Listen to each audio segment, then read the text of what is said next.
Hello, Raki McGregor, Client Engagement Executive, Stone Laurel Consulting. The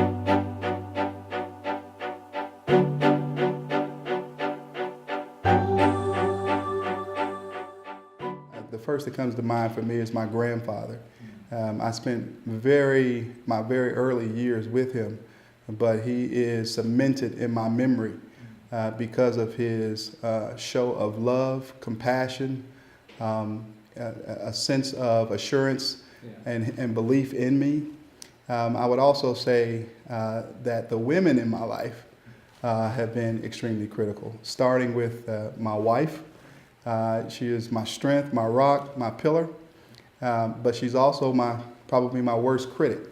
And I think that that's a very good attribute for all of us to have. My mother-in-law, she has been a pillar of strength for me because she came from an education background. She was very adamant that education was the key to one achieving any and all success. I grew up in a Muslim household, but growing up here in the South, that created some deep challenges for me. So there were not many who aligned with the Muslim philosophy, including myself, once I got to know Christ for myself. And that created some challenges in my household.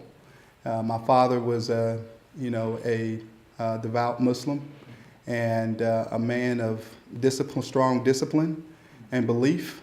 And me bringing Christianity into the household was not necessarily welcome.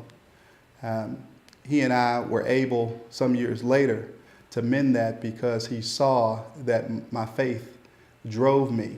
And one of his beliefs was whatever a man believed in, so long as he lived his life that way, that it was acceptable. So that was a tremendous obstacle because it created tension between my father and I. But at the same time, it was one of my greatest accomplishments because it brought us back together. I define success first by your foundation.